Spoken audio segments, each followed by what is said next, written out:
Hello दोस्तों, सभी किसान भाइयों और पशुपालकों का स्वागत है। आज ये जो आपको स्क्रीन पर इंजेक्शन दिखाई दे रहा है सीमेक। अब यदि इसके अंदर सबसे पहले बात करें साल्ट की, तो साल्ट होता है एस्कॉर्बिक एसिड। ये एस्कॉर्बिक एसिड विटामिन सी का रासायनिक नाम है। अब इस इंजेक्शन के बारे में मतलब इसका प्रयोग कहाँ पर होता है, कहाँ पर नहीं होता है, मतलब कौन कौन सी बीमारियों में इसको यूज कर सकते हैं, कहाँ पर नहीं कर सकते हैं, कितना यूज कर सकते हैं, कितने दिन बाद रिपीट कर सकते हैं, उन सभी के बारे में बात करेंगे। तो वीडियो लंबा हो तो वीडियो को स्किप करके ना देखें, वीडियो को पूरा देखें तभी प्रॉपर जानकारी मिल पाएगी। तो सबसे पहले बात करते हैं विटामिन सी। इसका काम होता है पशुओं के अंदर इम्यूनिटी को बढ़ाना, मतलब ये इम्यूनिटी बूस्टर होता है, पशुओं की रोग प्रतिरोधक क्षमता बढ़ाता है। जैसे मतलब पशुओं के अंदर कुछ वायरल बीमारियां हैं तो उनके अंदर सीधा मतलब एंटीबायोटिक का असर कम होता है, कम काम करता है। तो उसके साथ आप जैसे मतलब एलएसडी है, लिम्पी स्किन डिजीज है, या फिर एफएमडी है, मतलब मुंह पका खुरपका, या फिर छोटे पशुओं के अंदर पीपीआर है, तो उनके साथ मतलब जो भी आप उसका ट्रीटमेंट कर रहे हैं तो उसके साथ विटामिन सी का प्रयोग जरूर करें। ये पशु की, क्योंकि वायरल डिजीज में पशुओं की इम्यूनिटी हास होती है, तो उसके अंदर ये बहुत अच्छा काम करेगा।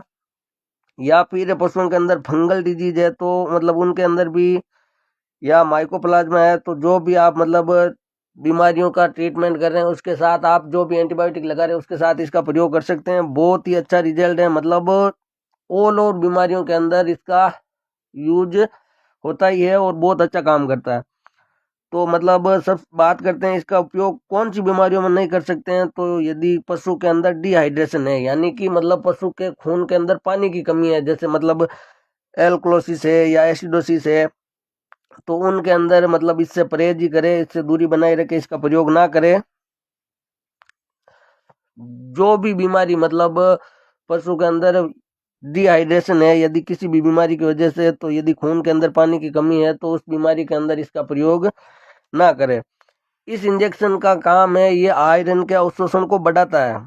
मतलब यदि आप कोई किसी पशु के अंदर आयरन की कमी है और आप उसको आयरन बूस्टर या कोई आयरन के इंजेक्शन लगा रहे हैं, तो यदि उनका अवशोषण नहीं हो पाता तो फिर वो कुछ काम नहीं करेंगे।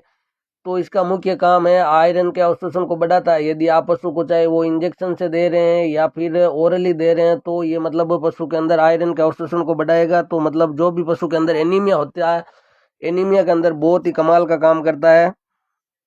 और घाव, जैसे मतलब पशुओं के अंदर घाव गहरे हो गए, कुछ घाव नासूर हो गए, या फिर पशु के जलने की वजह से घाव गहरे हो गए और आप रेगुलर ट्रीटमेंट कर रहे हैं, एंटीबायोटिक लगा रहे हैं, लेकिन उस पर किसी तरह का एंटीबायोटिक काम नहीं कर रहा है, तो उसमें आप साथ में साइड थेरेपी के तौर पर एंटीबायोटिक के साथ विटामिन सी का प्रयोग कर सकते हैं और जल्दी घाव हीलिंग हो जाएंगे।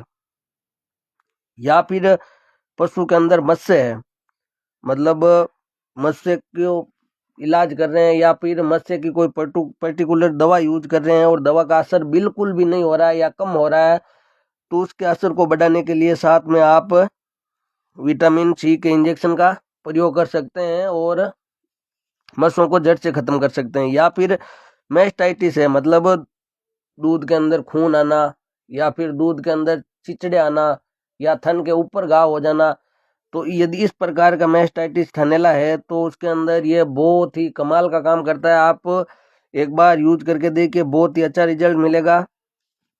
या फिर मेट्रिटाइटिस है, मतलब यानी कि बच्चेदानी के अंदर मेट्राइटिस है, मतलब बच्चेदानी के अंदर इन्फेक्शन है और आपने मतलब बच्चेदानी के इन्फेक्शन के लिए इंट्रायूटेन भी करा ली, अदर ट्रीटमेंट भी करा लिया, फिर भी मतलब इन्फेक्शन से रिलीफ नहीं मिल रहा है, तो आप इसका प्रयोग कर सकते हैं। साथ में बहुत ही अच्छा रिजल्ट है। अब बात करते हैं इसके रूट की। तो इसके अंदर मतलब ये जो आपको दिखाई दे रहा है, इसमें दो ही रूट है, आईएम और आईवी, यानी कि इंट्रामस्कुलर और इंट्रावेनस। कुछ इंजेक्शन, कुछ कंपनियों के इंजेक्शन आते हैं जिनके अंदर तीनों रूट होते हैं, सबकट भी लगा सकते हैं। यदि पशु के अंदर आप मतलब विटामिन सी को लॉन्ग टाइम मतलब उसके असर को रखना चाहते हैं, तो जो सबकट इंजेक्शन आते हैं जिनका डोज सबकट होता है, वो इंजेक्शन आप सबकट लगाइए। अब बात करते हैं इसके डोज की। तो डोज ये मतलब 1 ml के अंदर 250 mg होता है। तो इसके मतलब डोज की बात करें तो 30 से 40 kg तक 1 ml पर्याप्त है। यदि आपका पशु मतलब 300 से 400 केजी है तो उसके अंदर आप 10 ml यूज कर सकते हैं। या फिर स्मॉल एनिमल यानी काफ की बात करें तो उनके अंदर मतलब 1 ml 20 से 30 केजी के बीच पर्याप्त है। 20 से 30 केजी बॉडी वेट के हिसाब से लगा सकते हैं। और स्थिति के हिसाब आप स्थिति के अनुसार वेटरनेरियन या पशु चिकित्सक उसकी डोज को घटा बढ़ा सकते हैं। एक बात ध्यान रखें, यह आप इंजेक्शन अपने नज़दीकी पशु चिकित्सक या वेटरनेरियन की देख रेख में ही लगवाइए, घर पर प्रयोग ना करें, अन्यथा फायदे की जगह नुकसान हो सकता है। अब बात है इसको मतलब रिपीट, तो यदि स्थिति ज़्यादा ही स्थिति मतलब ज़्यादा नाजुक है तो उस पशु के अंदर आप सप्ताह में 2 बार यूज कर सकते हैं, अन्यथा 1 बार ही ठीक है। तो वीडियो आपको कैसा लगा कमेंट करके ज़रूर बताइए। और इसी प्रकार के वीडियो देखने के लिए हमारे चैनल को ज़्यादा से ज़्यादा शेयर और सब्सक्राइब करें। आप सभी का प्यार सपोर्ट बना रहे। धन्यवाद।